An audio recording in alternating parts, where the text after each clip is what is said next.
বলছে যে আমাকে কনকনে রোদের মধ্যে শুকিয়ে আগুনের মধ্যে পুড়িয়ে কলসি বানিয়ে কুমোর ভাই বাজারে বিক্রয় করে। কতজনের পছন্দ হলো তো দামে পোষালো না, আবার কতজনের পছন্দই হলো না। অবশেষে বাবাজি আমাকে এই আশ্রমে নিয়ে এলো। আর এই আশ্রমে থেকে আমি বাবাজির কত শিষ্যের হাতে উঠে এই ফুলের বাগানে জল ঢেলে দিয়ে রাধা গোবিন্দের সেবা করি। আর 1 মাস তুমি এসেছো কিনা আমাকেই ভেঙে দিতে চাচ্ছ। দেখো ভাই, তোমার যদি ভালো না লাগে তুমি চলে যাও, কিন্তু আমাকে ভেঙে ফেলে কৃষ্ণ সেবা থেকে বঞ্চিত করো না। আর যদি গোবিন্দ সেবা করতে চাও তাহলে প্রাণে ধৈর্য ধরো। তার প্রাণে ধৈর্য থাকা চায়, প্রাণে ধৈর্য থাকা চায়। গোবিন্দ সেবা করিতে চাও, প্রাণে ধৈর্য থাকা চাও। কৃষ্ণ সেবা করিবে যদি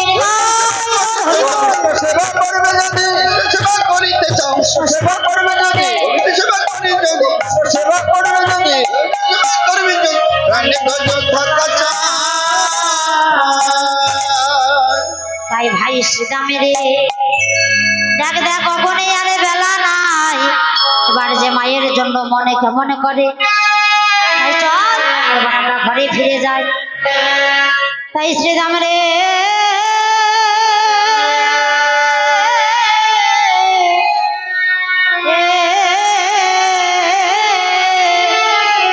এবারে পাহাড় জড়ো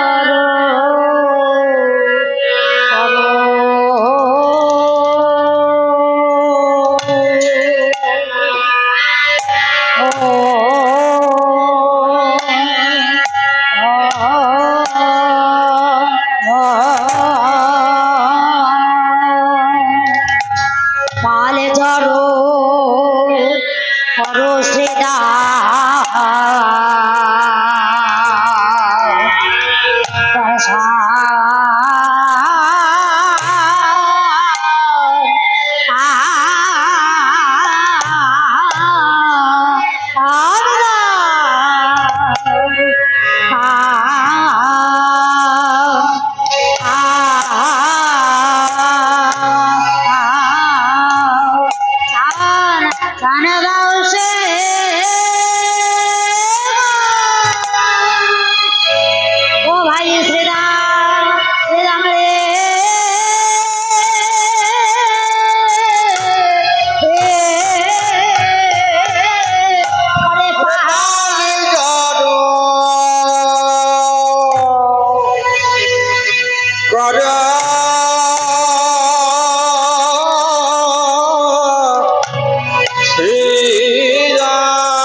বেলায় বেলায় হরে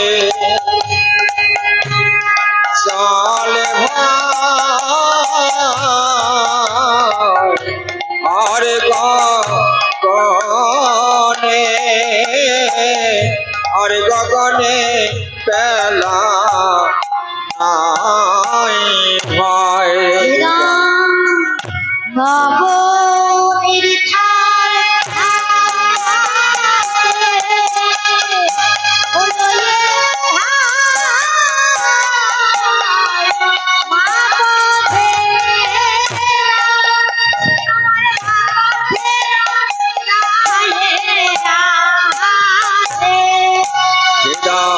নবনস্থল হাতে লয়ে ভাই মা বুঝি হাতে মা পথে দাঁড়ায়ে আছে নবনির্ঝল হাতে লয়ে ভাই মা পথে মা বুঝে দাঁড়ায়ে আছে আশা পথে দিয়ে ভাই মা বুঝি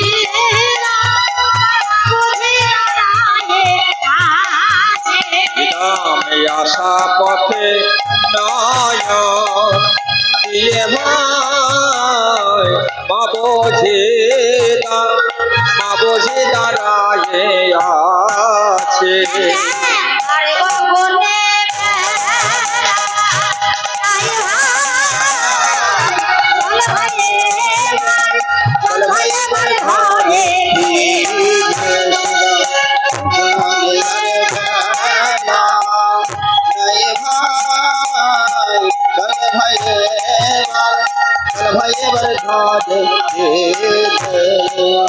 আরে গগনে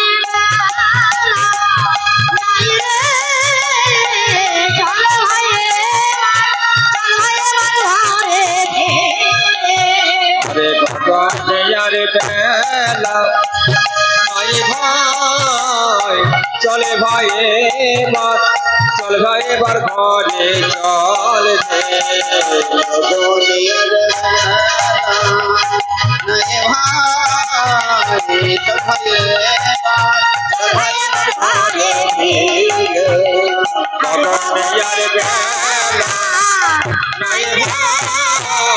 চল ভাই এবার চল ভাই এবার ঘরে আরে গগনে আর বেলা নাই চল ভাই এবার ঘরে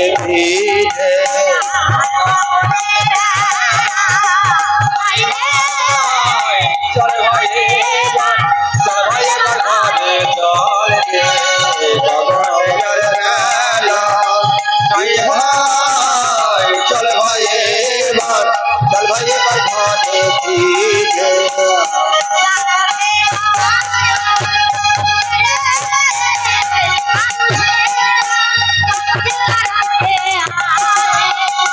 আশা পথে নয়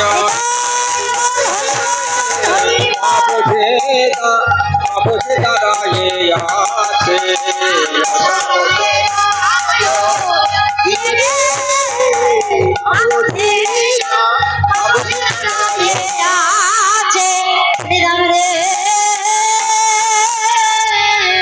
আরে পাহাড় জড়ো করো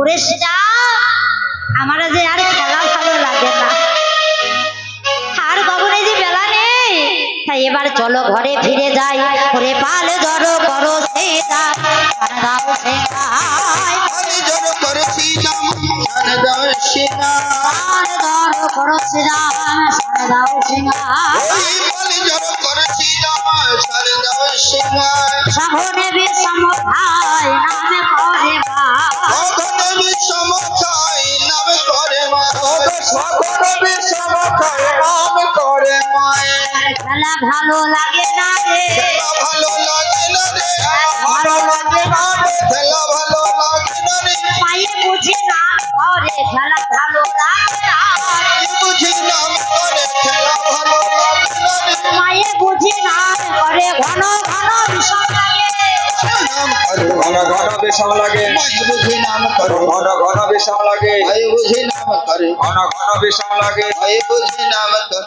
খেলা ভালো লাগে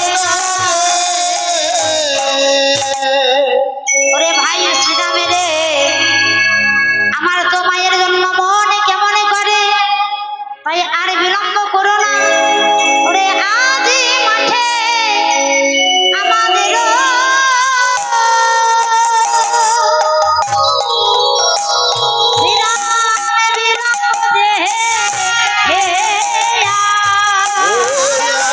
মাঠে আমাদের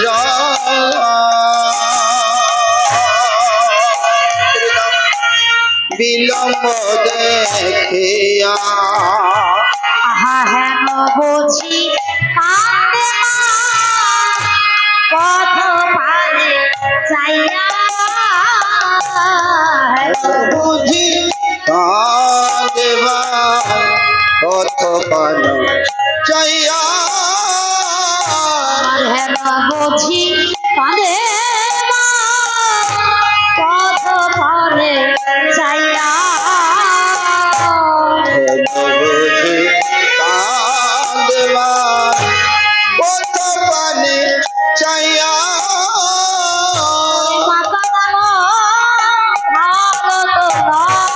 মাকানন ভালো তো নয়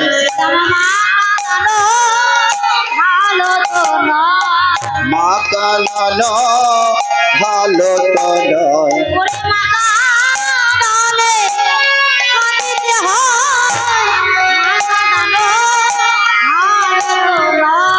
মাতা দালে কাঁদিতে হয় মাতা দানা ভালো তো নয় মাতা ডালে কাঁদিতে হয় শ্রীরাম ভয় মাতা ডালে কাঁদিতে হয়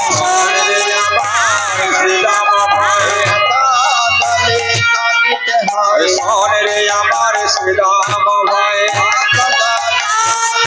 শোনে রে আমার শ্রীরাম ভয় ডালে কাঁদিতে হয় ভালো শ্রীরাম রে এই জগতে পিতা মাতার তুল্য আর গুরু নেই শুধু গুরু কেন গো মা এই জগতে যতই আমাদের বন্ধু বান্ধব আছে আপনি পিতা মাতার মতো তো আর কেউ হবে না ভগবান স্বয়ং নিজের মুখে বলেছে আদি গুরু পিতা মাতা করো তাদের চরণ বন্ধ চরণ বন্দন আর দ্বিতীয় প্রকার গুরু হয় দীক্ষাদাতা শিক্ষাদাতা বৈষ্ণব ব্রাহ্মণ বৈষ্ণব ব্রহ্ম প্রকার গুরু হলাম আমি ভগবান মদন মোহন মদন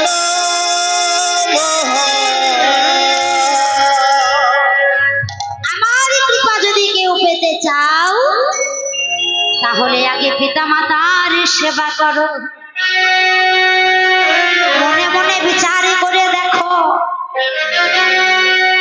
আজকে তুমি জজ আজকে তুমি ব্যারিস্টার আজকে তুমি মাস্টার তোমাকে মানুষের মতো মানুষ করতে তোমার পিতা মাতা কত মূল্যবান সময় তোমারই পিছনে দিয়েছে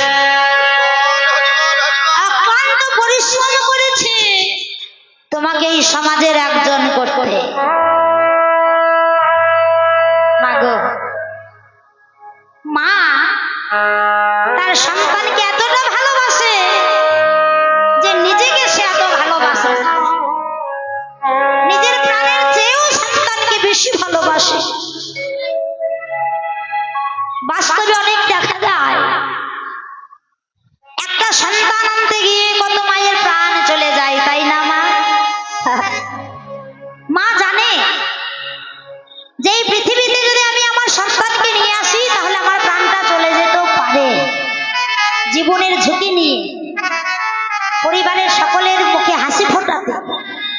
সুখী করতে। আর মা ডাক শুনতে নারী জাতির যে শ্রেষ্ঠ সম্পদ সন্তান, একটা সন্তানের জন্য কত মন্দিরে মন্দিরে খাবে। ডাক্তার বাবু যখন এসে বলে, পরিবারের সকলকে বলে, দেখো বাবু, সন্তান কিংবা মা দুইজনের মধ্যে একজনকে পাবে, বলো আমি কাকে বাঁচাবো। এখানে আমাদের কিচ্ছু করার নেই, ভগবান যা করে। পরিবারের সবাই এক থাকবা। ডাক্তার বাবু, আমাদের মা যেন ভালো থাকে, মা যদি ভালো থাকে সন্তান আমরা আবার পাবো, মা যেন বেঁচে থাকে। কিন্তু বলুন তো, মায়ে যদি এই কথাটা শুনে, মা কি চাইবে আমার সন্তান চলে যাক, আমি বেঁচে থাকবো? মা বলেছে, ডাক্তার বাবু, আমি যদি মরে যাই যাব, কিন্তু আমার সন্তান যেন ভালো থাকে। কেন জানতেন তো বাবু? কারণ আমি যদি শূন্য কোলে ঘরে ফিরে যাই, পাড়ার প্রতিবেশীদের সন্তানরা যখন তাদের মায়ের কোলে মা মা বলে ছুটে এসে জড়িয়ে ধরবে, মা ডাক শুনে তাদের যে আনন্দ আমি তখন সহিতে পারবো না।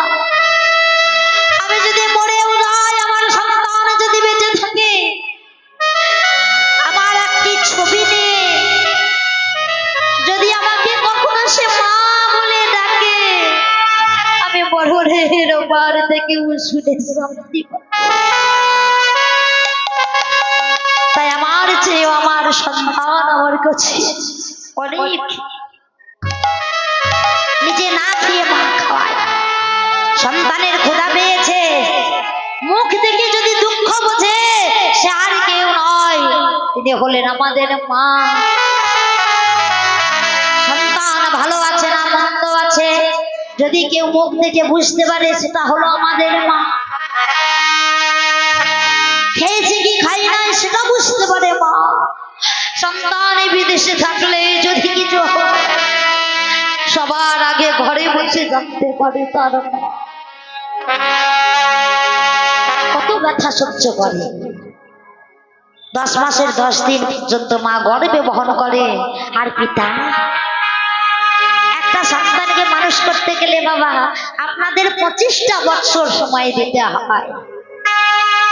কেউ কুলিগিরি করে, কেউ ক্ষেতের কাজ করে, কেউ রাস্তায় টোটো চালায়, অটো চালায়, আবার কেউ দেখবেন বাবা শীতকালে হাড় কনকনে ঠান্ডার মধ্যে আমরা ঘর থেকে বেরিয়ে যেতে পারি না।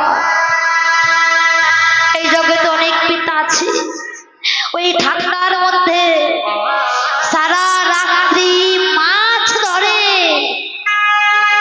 ধরে ভোরবেলায় বাজারে বিক্রয় করে। তার শীত নেই, ঠান্ডা নেই, কেন? সন্তানকে যে মানুষ করতে হবে, বড় হয়ে সেই সন্তান যদি কষ্ট দেয়, ব্যথা দেয়, বলুন তো কোনো বাবা মা কি সইতে পারে? তথাপিও বাবা মা এমন এক সম্পদ, এমন এক বস্তু আমাদের কাছে, যেটা হারিয়ে গেলে আর পাওয়া যায় না। যতই ব্যথা দিই, যতই কষ্ট দিই, কোনোদিন পিতা মাতা বলবে না, ঠাকুর আমার ছেলে আমায় দেখে না, আমায় খেতে দেয় না, পড়তে দেয় না, আমার ছেলের যেন মঙ্গল হয়। বলে, ঠাকুর আমার ছেলে যেখানেই থাকুক, সে যেন ভালো থাকে, সে যেন। কিন্তু বাবা এই আশীর্বাদ করতে গিয়ে যদি নয়নের জল পড়ে ছেলের কারণে, সেটাই হবে মা সন্তানের অমঙ্গল। তাই যদি পারো, তোমার সন্তানকে যতখানি তুমি ভালোবাসা আদর স্নেহ দিচ্ছ, ততটা তুমি বৃদ্ধ বাবা মাকে দাও। কারণ একদিন তারাও তোমাকে ঠিক এইভাবে মানুষ করেছে। তাই তাদের চোখে যেন জল না পড়ে, এ কথা ভগবান বললেন। ওরে ভাই শ্রীরামে মা কাঁদানো ভালো তো নয়, ভালো তো নয়, মায়ের মতো কেউ হবে না।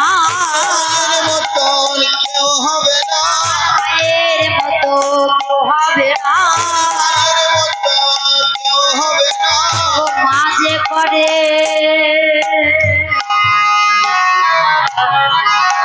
সকল ভাবনা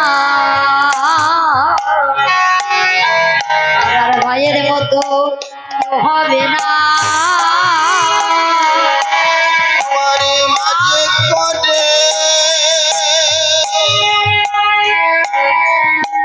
সকল ভাবনা ওরে মায়ের মতন কেউ হবে না ওগো মাঝে করে সকল ভাবনা আমাকে যেন কাদায়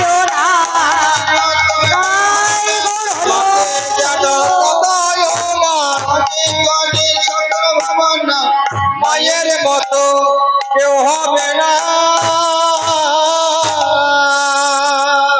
তাই আজ মাঠে আমাদেরও দেখিয়া আমাদের বিলম্ব দেখিয়া আজ মাঠে আমাদেরও বিলম্ব দেখিয়া ওই আজ মাঠে আমাদের বিলম্ব দেখিয়া বুঝি কাঁদে মা প্রথম ইহেন বুঝি কাঁদে মায় কত পানসাইয়া বেলায় অবসান হইল চলো যাই ঘরে ওই বেলায় অবসান হইল চলো যাই ঘরে আমার মায়ে না দেখিয়া পরাণ কেমন দাঁড়িয়ে করে ওই মায়ে না দেখিয়া পরন কেমন যেন করে খেলা ভালো লাগে না রে খেলা ভালো লাগে না রে ভালো লাগে না রে খেলা ভালো লাগে না রে চল ভাই এবারে যাই রে ঘরে খেলা ভালো লাগে না রে ভাই এবারে যাই রে ঘরে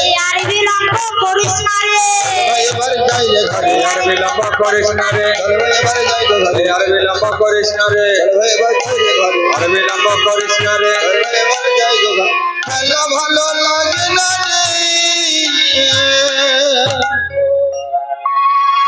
যখনই বলে যে ঘরে ফিরে যাবো আর কি আনন্দ ধরে গো বলরাম দাস কহে শুনে কানাইয়ের বল ওগো সকল রাখালো মাঝে পরে উত্তর পরে উত্তর ঘরে ফিরে যাওয়ার কথা শুনে বলরাম দাসের মনে বড় আনন্দ হল কোন ঘরে গো মা সকল ছেড়ে একদিন চলে যেতে হবে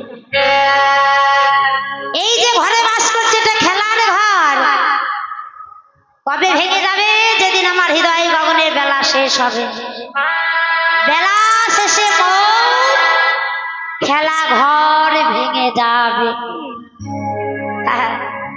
সব কিছু করে রবে কিছুই সাথে যাবে না তাই পান জড়ো করতে বলেছে কিসের গো গোধনের পান করিব যদি আমরা ঘরে ফিরে যাই আমরা কিসের পান জড়ো করব বলে গোধনের পান এখানেও আছে গো শব্দে যেমন গোপাল গো শব্দে ধরণী আবার গো শব্দে ধেনুর পাল আরো বললেন গো শব্দের অর্থ হলো এই 10 ইন্দ্রিয় তাহলে ফাল শব্দের অর্থ কি গো শব্দের অর্থ যদি 10 ইন্দ্রিয় হয় ও মা আল শব্দের অর্থ হলো পালন করা সদ্গুরুর চরণ আশ্রয় করে যারা 10 ইন্দ্রিয়কে পালন করতে জানে একমাত্র তারাই জানে কারণ ভগবান যিনি শাস্ত্রে বলেছে স্বয়ং ভগবান শ্রীকৃষ্ণের নাই গোচারণ লীলা প্রেমময়ী রাধারানীর নাই বিরহের জ্বালা আরে কাঁদছে কেন এই ভক্তমণ্ডল তোমরা যত কাঁদবে যত কৃষ্ণ বলে কাঁদবে কৃষ্ণ প্রাপ্তি তত নিকট হবে এর জন্য রাধারানী শিক্ষা দিল তোমরা কৃষ্ণ বলে কাঁদো আর গোধন চারণ করলেন কেন যে তোমরা যা কিছু নিয়ে এসেছ সকলকে একত্রিত করে আবার তোমাদের ফিরে আসতে হবে এখানে যে বাস করছে এ এটাও একটা বৃন্দাবন। 84 লক্ষ জনে ভ্রমণ করি একাকিনী, তবে এই মানব দেহ বৃন্দাবন যেমন 84 গোসাই দেহ মধ্যে সেই বৃন্দাবন আছে জানিয়ে সবাই। বিশ্ব ব্রহ্মাণ্ডের মাঝে যাহা যাহা আছে, যাহা যাহা পাই হৃদয় ব্রহ্মাণ্ডে তাহা আছে, যে করে সদ্গুরুর কৃপা হবে জানিবে সবাই। যেমন শ্রী মস্তক ধাম হলো শ্রী গোলক ধাম নাম, দুটি কর্ণদয় আছে শ্রী গোকুল নাম, কালিন্দিনী যমুনা দুই নাসিকাতে বয়, শ্যাম কুণ্ড রাধা কুণ্ড হয় নেত্রদয়, জিহ্বার ভিতরে হয় গোবর্ধন কোঠরি, বক্ষদ্বারে বসে আছেন আমার রাধিকা কিশোরী।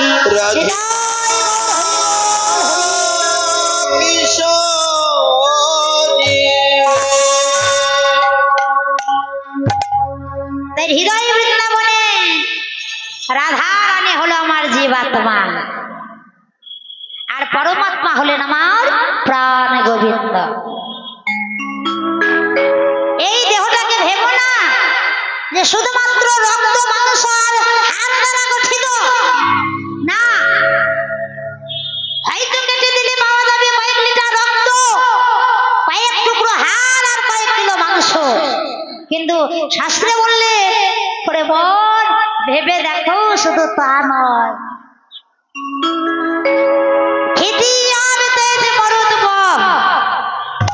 পঞ্চভূতে গড়া দেহ, ক্ষিতি অর্থাৎ মাটি। পরমাত্মা রূপী গোবিন্দ চলে গেলে এই দেহটা মাটির সাথে মিশে যাবে যদি সমাধি দেয়। আপ অর্থাৎ জল, মন দিয়ে শুনবে মা, আপ অর্থাৎ জল যদি সলিল সমাধি দেয়। সলিল সমাধি বুঝো,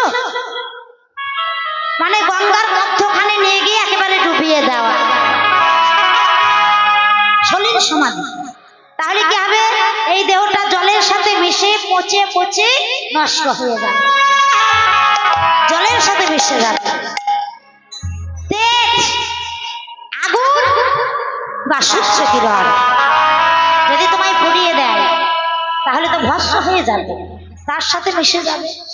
মরুত অর্থাৎ বায়ু, এই যে আমরা গ্রহণ করছি, প্রকৃতি থেকে নিচ্ছি আর দিচ্ছি, একবার বেরিয়ে গিয়ে যদি তার সাথে বিলীন হয়ে যায়, এখানে যদি ফিরে না আসে হরিবল। এবার কি গম অর্থাৎ আকাশ বা শূন্য। এই দেহটা যখন পুড়িয়ে ভস্ম করে দেয় কিছুই আর দেখা যায় না, মা, কোনো অস্তিত্ব থাকে না, শুধু ধোঁয়া হয়ে নীল আকাশে উড়ে যায় এই দেহটা যখন পড়ে যায়। তাই কিসের অহংকার, কিসের অহংকার? দমে ফুরিয়ে গেলে যদি মাটিতে দেয় এই দেহ তোমায় পোকাই খাবে, আর যদি পুড়িয়ে দেয় তবে ভস্ম হবে। ভেবে দেখবো এই দেহ ছেড়ে যেদিন চলে যাবে আর কেউ ফিরে আসবে না। তাই আপন বাসায় তোমাকেও ফিরে যেতে হবে। পাখিরা যেমন আহারের সন্ধানে সারাদিন নানা স্থানে ঘুরে বেড়ায়, কিন্তু সন্ধ্যা যখন হয়ে আসে আপন বাসায় ফিরে আসে, তাই না? তদ্রুপ এই দেহ ছেড়ে প্রাণ পাখি তোমার একদিন যাবে উড়ে, একদিন যাবে উড়ে। দেহ ছেড়ে প্রাণ পাখি একদিন যাবে ওরে রে মন, একদিন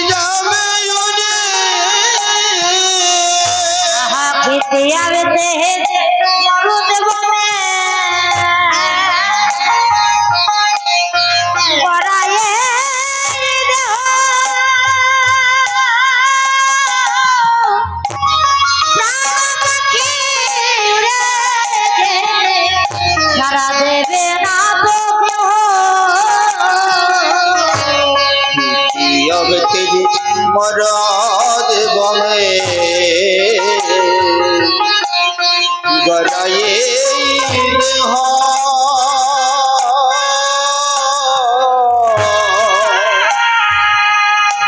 प्राण पाखे चले गेले सारा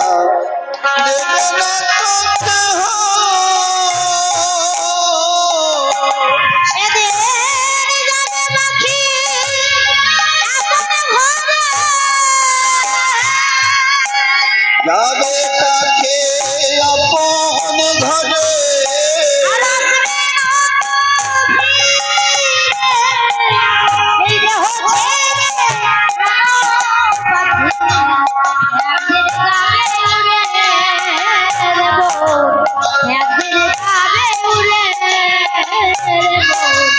একদিন যাবে শূন্য খাঁচা রবে পড়ে শূন্য খাঁচা রবে পড়ে প্রাণ গোবিন্দ যাবে ছেড়ে শূন্য খাঁচা রবে পড়ে প্রাণ গোবিন্দ যাবে উড়ে ওই আসবে না এই দেহে ফিরে প্রাণ গোবিন্দ যাবে উড়ে আসবে না আর আসবে না আর ঘরে ফিরে প্রাণ গোবিন্দ যাবে উড়ে গোবিন্দ ও রবে পড়ে তাই কানাই তুই যে আমায় পাল জড়ো করতে বলছিস আর হাতে তুলে দিচ্ছিস বেনু তাহলে বেনুটাই বাজা বলে আমরা যদি বাজাই বেনু ফিরে আসে না তাই তোর বেনু তুই নিজেই বাজা এই বলে কি করলো গো কানাই আমার বাঁশি তুলে দিল সেই না শ্রীদেবের হাতে বাঁশি তুলে দিয়েছে তখন চাঁদে মুখে দিয়া বেনু নামে লইয়া সমর্থ হরিচাঁদ মুখে দিয়া বেনু নামে লইয়া সবে ধেন আদি মুখে দিয়া বেনু নামে লইয়া সবে ধেনু হরিচাঁদ মুখে দিয়া বেনু নামে লইয়া সবে ধেন ডাকিতে লাগিল উচ্চই স্বরে ডাকিতে লাগিল উচ্চৈ স্বরে ডাকিতে লাগিল উচ্চ স্বরে শুনে আকানোর বেনু ভক্তে ভাই বেনু শুনিয়া কানের বেনু ঊর্ধ্বমুখে ধাই ধেন শুনিয়া কানর বেনয়র ধমকে ভাই ধেনু উচ্চ ফেলে পিঠের উপরে উচ্চ ফেলি পিঠের উপরে উচ্চ ফেলে পিঠের উপরে শ্যামলী ধাবলী মঙ্গলী কমলী গাভী তারা সকলে কানাইয়ের বেনু শুনে আমার কানাইয়ের কাছে এসে দাঁড়িয়েছে বদনটা ঊর্ধ্ব আর পুচ্ছটা পিঠে ফেলেছে কেন গো কারণ শ্যামলী ধাবলী বলে হে সখা কানাই যখন এই জগতে কোনো মানব ভক্ত তোমার চরণে শরণে লাই তারা দুটি বাহু তুলে বলে হে গোবিন্দ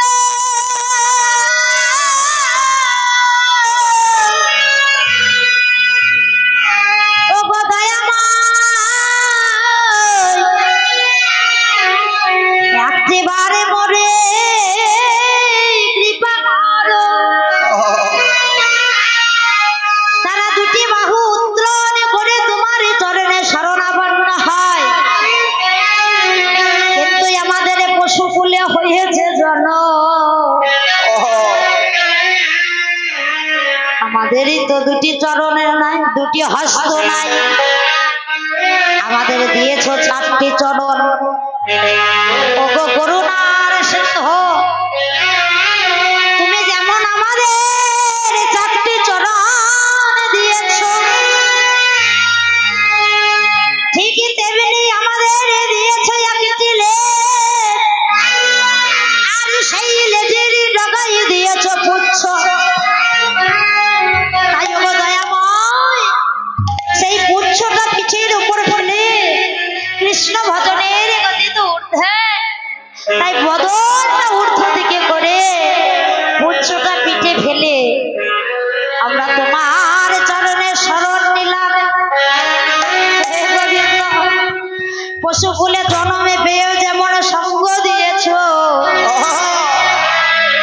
পর জন্মে বলে যদি কিছু থাকে তাহলে আগে থেকে জানিয়ে রাখি যেন সঙ্গ ছাড়া করো না হে সঙ্গ ছাড়া করো না হে।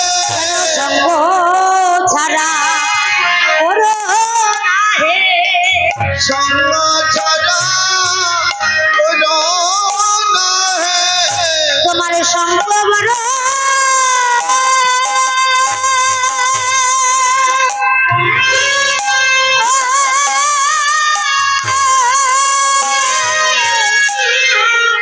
সঙ্গ বড় ভালোবাসে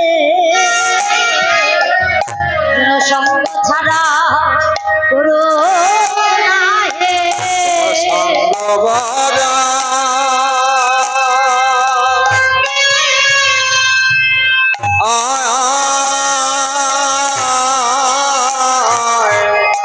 ভালোবাসি যেন সঙ্গ ছাড়া করো না হে। বড় ভালোবাসি যেন সঙ্গে ভালোবাসে জনম জনম সঙ্গকে ভালোবাসে জনম জনম সঙ্গকে জনম জনম সঙ্গকে ভালোবাসি সঙ্গ ছাড়া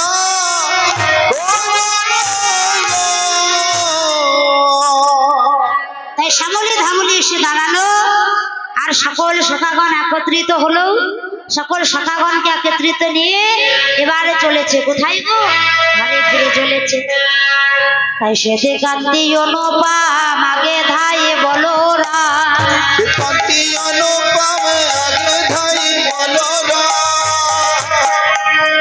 শ্বেত কান্তি অনুপমে আগে ধাই বলরা ওই সে কান্তি অনুপম আগে ধাই বলরা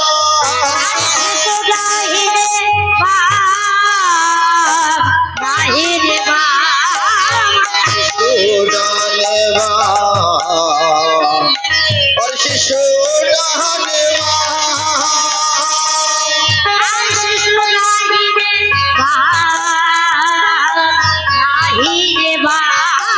और शिशु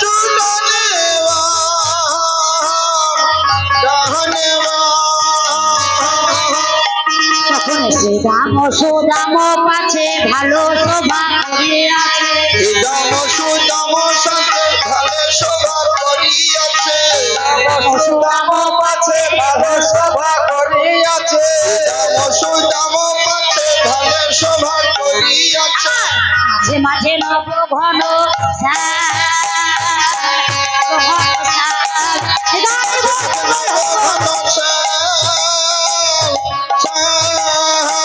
মাঝে মাঝে নব ভরসা নব ভরসা কোরা খালো সময় আবার দিয়া রব খালো সব আবার আবার দিয়া রব ওরা খালো সময় আবায়া বাদিয়া রব চলি করি কত রঙে কত রঙে চলে চলে কত রঙে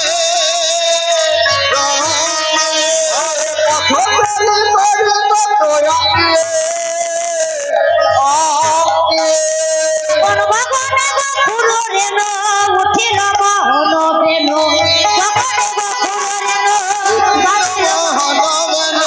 জগনে বকুর রেন বাজিল মহল বেন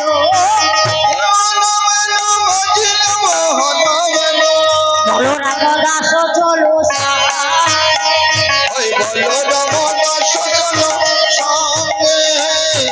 রামদাস চলে সঙ্গে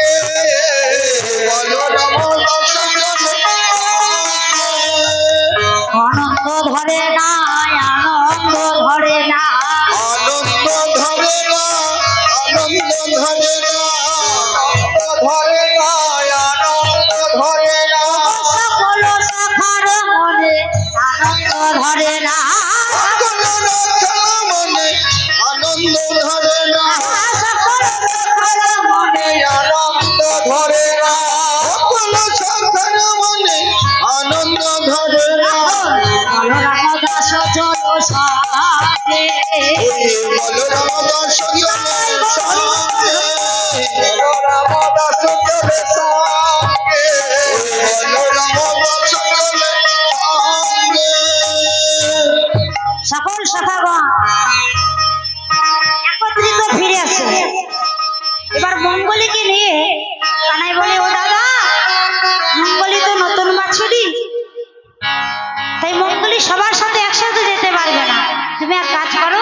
তুমি সখাগণকে সঙ্গে লইয়ে যাও, আর আমি মঙ্গলীকে নিয়ে ধীরে ধীরে যাই। মঙ্গলী তো নতুন, তাই মঙ্গলীকে লইয়ে আমি একটু ধীরে ধীরে যাই। বলরাম দাদা ভাই কানাইয়ের মন বুঝতে পারলো গো। ভাই কানাইয়ের মন বুঝতে পেরে বলরাম দাদা মার সকল সখাদের নিয়ে আগে ফিরে গেল। কিন্তু আজকে কষ্ট একটা দৃশ্য ঘটেছে, কি না সৃষ্টিকর্তা ব্রহ্মা এসেছিল মাগো ভগবানকে পরীক্ষা করতে। ভগবানকে পরীক্ষা করতে এসে যখন গোয়ালার ছেলেরা ওই কানাইকে কৃষ্ণ কৃষ্ণ বলে ডাকলো, চমকে গেল। এই কৃষ্ণকে সেই কৃষ্ণ আমি চিনব কিভাবে? এই বৃন্দাবনে কোথায় আছে? তাই একটু পরীক্ষা করে দেখি। তাই সখাদের আর ওই ধেনুর বাছুরীদের হরণ করলো। তাদের হরণ করে নিয়ে গিয়ে গিরি গোবর্ধন গুহার মধ্যে লুকিয়ে রাখলো। পুনরায় আমার যমুনা পুলিনে এলো, সেখানে এসে দেখতে পেল যেমন বাছুরি তেমনি সখা। এইভাবে বারবার আসা যাওয়া করিতে করিতে সৃষ্টিকর্তা ব্রহ্মা যখন ক্লান্ত হয়ে পড়ল, ব্রহ্মা আমার ধ্যানে বসল। ধ্যানের মধ্যে সব দৃশ্য দর্শন করল। ছি, ছি, ছি, ছি। যাকে আমি সামান্য বালক ভেবেছিলাম, সে তো বালক নয়, বিশ্ব ব্রহ্মাণ্ডের মালিক, বিশ্ব ব্রহ্মাণ্ডের কর্তা। ছুটতে ছুটতে এলো প্রাণ গোবিন্দের কাছে। প্রভু প্রভু প্রভু, তুমি আমায় ক্ষমা করো প্রভু। প্রভু, আমি তো তোমার সন্তান, তুমি পিতা, আমি পুত্র। শোনো মহাজন, নিজ গুণে মোর অপরাধ করহ খণ্ড।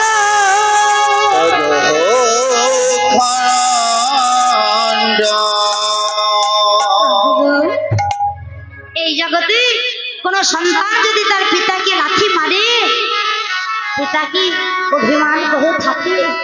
আমিও তো তোমার পুত্র, তুমি তো আমার পিতা, তুমি আমায় ক্ষমা করে দাও প্রভু। ভগবান কৃষ্ণচন্দ্র এসে এসে বললেন, ব্রহ্মা, আমি কেন তোমার পিতা হব? তোমার পিতা তো প্রভু নারায়ণ, আমি তো গোয়ালার ছেলে, আমি তো রাখাল বালক, আমি কেন তোমার পিতা হব? হ্যাঁ, কি বললে প্রভু? তুমি নারায়ণ, নারায়ণের কথা বললে? তুমি তো সেই মূল নারায়ণ, তুমি তো সেই মূল নারায়ণ প্রভু। নার শব্দের অর্থ হয় জীবের অনিষ্ট, অয়ন শব্দের অর্থ হলো তাহার আশ্রয়। নার শব্দের অর্থ এই পৃথিবীতে যত জীবকুল আছে তুমি তাদের প্রতিপালক, রক্ষা কর। আর আয়ন শব্দের অর্থ হলো জল, যার মধ্যে তুমি আশ্রয় করে আছো। যে জলকে আশ্রয় করে সমস্ত পৃথিবীর জীবকুলকে তুমি বহন করেছো। তাই নার শব্দের অর্থ হলো প্রতিটি জীব সমূহ, আয়ন শব্দের অর্থ হলো জল। অতএব নারীর আয়ন যাতে করো পালন, তুমি হলে বলে নারায়ণ, আমি তোমার নন্দন। নারী শব্দের অর্থ হলো এই জীবের নিশ্চয়, আয়ন শব্দের অর্থ হলো তাহার আশ্রয়। অতএব তুমি বলে নারায়ণ, তুমি পিতা, আমি হলাম তোমার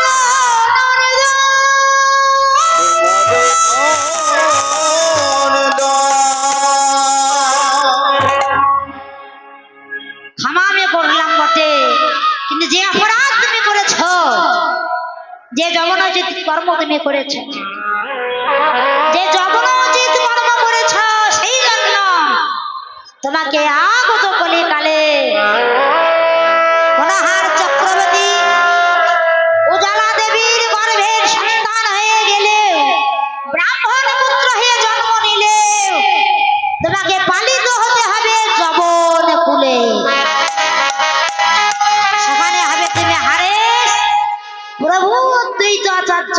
কৃপা করে নাম দেবে হরিদাস।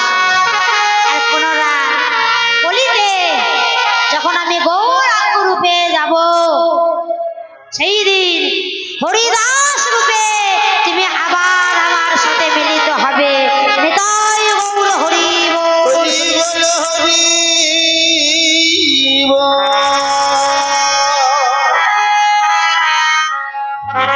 আচ্ছা মা, ভগবান তিনি তো সকলেই জানেন, তাহলে যখন হরণ করলো তাদের ফিরিয়ে আনতে পারত, তাদের ফিরিয়ে না নিয়ে এসে নিজের রূপ ধরলো কেন? এর একটা তত্ত্ব আছে।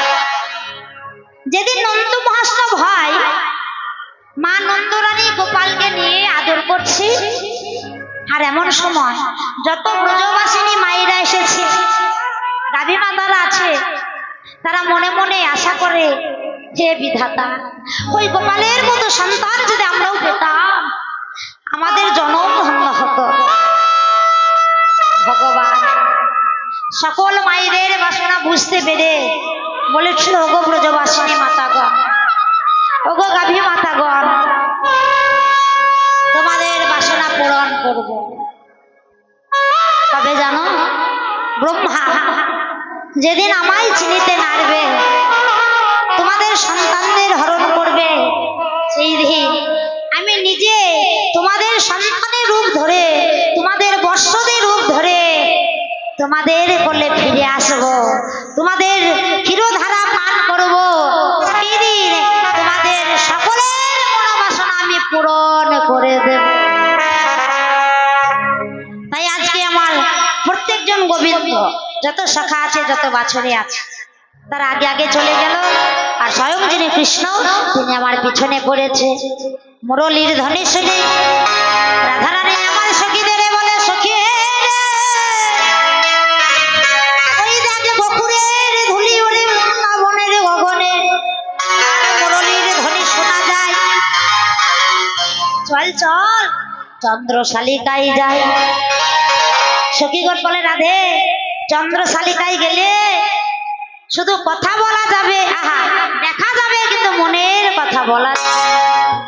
তাই এক কাজ কর, বহির দ্বারে গিয়ে দাঁড়া, প্রাণ ভরে মনের কথা বল। বলে, আমি কি করে যাব সখী? বহির দ্বারে যেতে গেলে তো ঘরে গুরুজন আছে।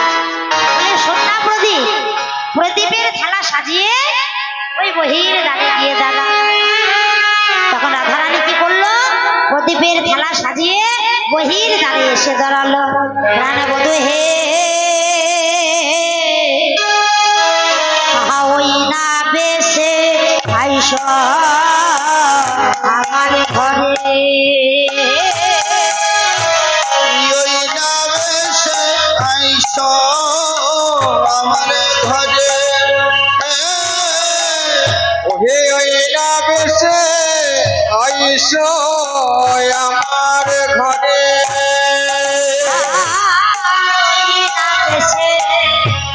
ও আইস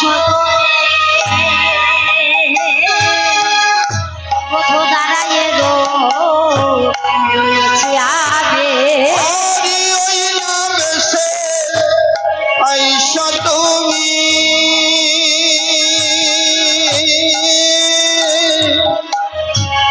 দাঁড়ায় যাচ্ছি আমি।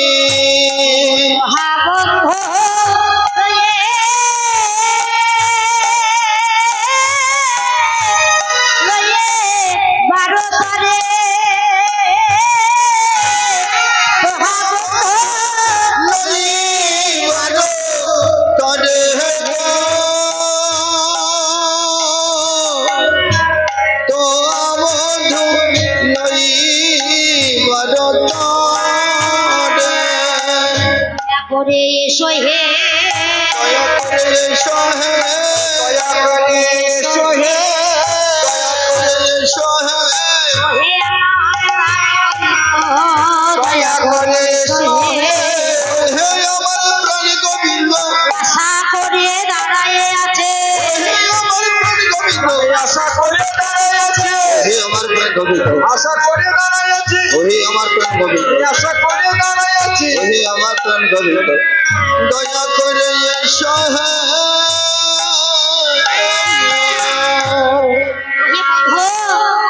তুমি কি জানো আমি তোমার বদন হেরবো বলে কতবার যমুনায় যাই জানো ওগো রবি যখন বইসে পাটে ওই জ্ঞান যমুনা ঘাটে ওই রবি যখন বৈশা কাটে হয়ে গেল যমুনার ঘাটে রবি যখন ওই সে পাঠে